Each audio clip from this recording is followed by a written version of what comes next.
1857 का विद्रोह। कुछ सवाल है प्रीवियस ईयर्स के। इस निष्कर्ष का निवारण कठिन है कि 1857 का तथाकथित प्रथम राष्ट्रीय संग्राम न तो प्रथम है, न राष्ट्रीय है और न स्वतंत्रता संग्राम ही। समीक्षा कीजिए। दूसरा सवाल, 1857 के विद्रोह में कुंवर सिंह की भूमिका का मूल्यांकन कीजिए। तीसरा, बिहार में 1857 के विप्लव के उद्भव की विवेचना कीजिए तथा इसकी असफलताओं के कारणों का उल्लेख कीजिए। चौथा सवाल है, 1857 की क्रांति में कुंवर सिंह के योगदान का आलोचनात्मक परीक्षण कीजिए। पांचवा सवाल, सन 1857 के विद्रोह में बिहार के योगदान की विवेचना कीजिए। छठा सवाल है, 1857 के विद्रोह के क्या कारण थे, बिहार में उसका क्या प्रभाव था। तो इसके लिए जो आंसर मेरा खुद का आइडियल है, देख लेता हूँ उसको। अंग्रेजों के की साम्राज्य विस्तार एवं आर्थिक शोषण की घृणित नीतियों के परिणाम स्वरूप भारतीय समाज के विभिन्न वर्गों में ब्रिटिश शासन के प्रति असंतोष उभर रहा था। 1857 ईस्वी का विद्रोह ब्रिटिश औपनिवेशिक नीतियों के विरुद्ध भारतीयों के पिछले 100 वर्षों 1757 से 1857 से तक में जो संचित रोष का परिणाम था। इसका आरंभ तो कंपनी की सेना के भारतीय सिपाहियों से हुआ, लेकिन जल्द ही यह एक व्यापक क्षेत्र के लोग भी इसमें शामिल हो गए। मार्च 1857 में यह पहला शुरुआत जो हुआ था बैरकपुर से हुआ था। इसमें 10 मई 1857 को यह मेरठ से शुरुआत हुआ है। स्टेनले वॉलपर्ट ने 1857 के विद्रोह के लिए कहा है, सैनिक विद्रोह से बहुत अधिक लेकिन स्वतंत्रता संग्राम से कम। ये उनकी अपने खुद की युक्ति थी, मतलब कि इस विद्रोह के लिए उनका अपना खुद का वक्तव्य था। 1857 के विद्रोह के कुछ तत्कालिक कारण थे जो देखे थे, उसको हमने 5 भागों में से बांटा है। राजनीतिक कारण, आर्थिक कारण, सामाजिक धार्मिक कारण, सैनिक कारण और तत्कालिक कारण। राजनीतिक कारण क्या थे? भारतीय राज्यों पंजाब, संभलपुर, सिंध आदि के ब्रिटिश साम्राज्य में विलय के कारण भारतीय प्रशासनिक अधिकारी तथा सैनिक बेरोजगार हो गए। इस विद्रोह में इनकी बड़ी भागीदारी रही। डलहौजी के व्यापकगत सिद्धांत के तहत 1856 ईस्वी में अवध का कुशासन के आधार पर ब्रिटिश साम्राज्य में मिला लिया गया।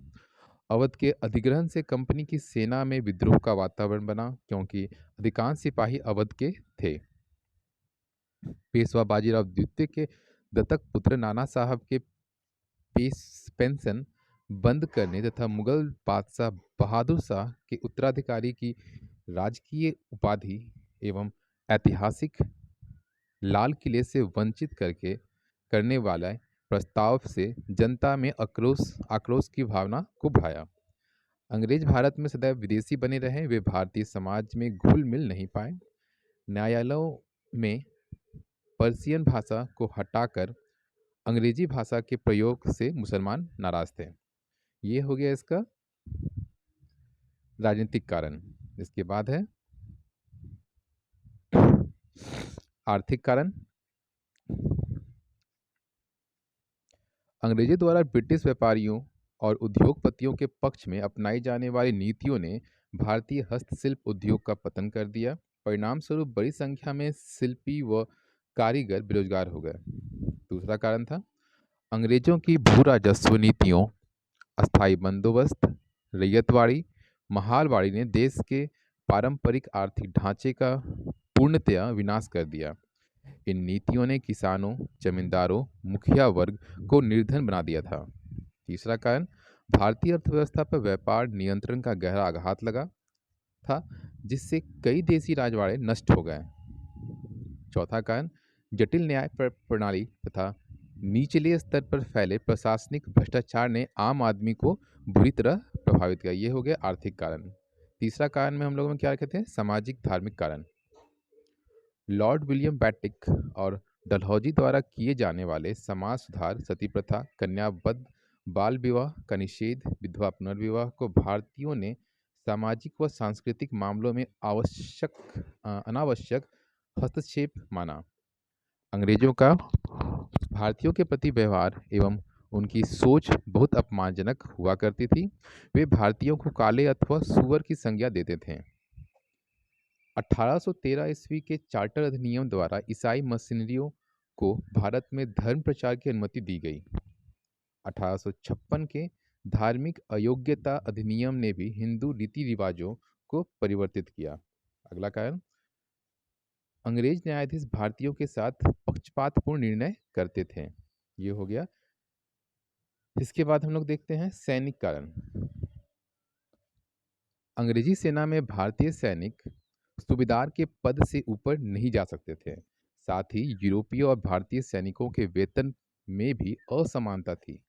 दूसरा कारण, सेना में भारतीयों के माथे पर तिलक लगाने और पगड़ी बांधने पर रोक लगाई तथा इसकी जगह चमड़े की हैट लगाने को विवश किया गया। तीसरा कारण, सैनिकों की निःशुल्क डाक सेवा 1854 ईस्वी के डाकघर अधिनियम द्वारा समाप्त कर दी गई। अगला कारण, 1856 ईस्वी में सेना भर्ती अधिनियम पारित कर सैनिकों को समुद्र पार ब्रिटिश उपनिवेश में सेवा करना अनिवार्य कर दिया। समुद्र पार जाना तत्कालीन समाज में समुद्र के पार जाना धर्म के विरुद्ध समझा जाता था।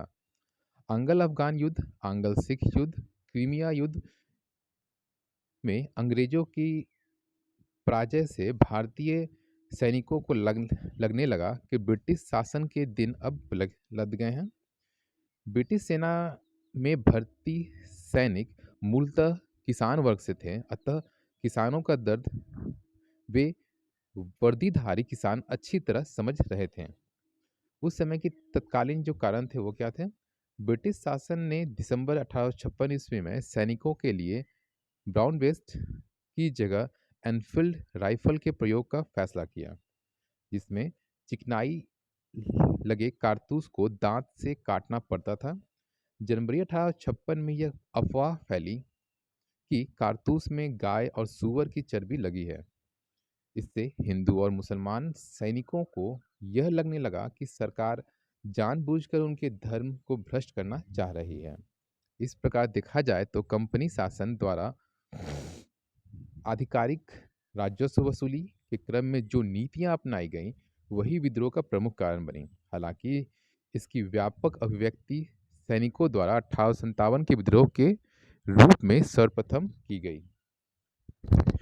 इसके नेक्स्ट जो टॉपिक्स इसमें हैं परिणाम और इसके इसके जो क्यों ये विफल हुआ उसको अगले वीडियो में डालेंगे। Thank you.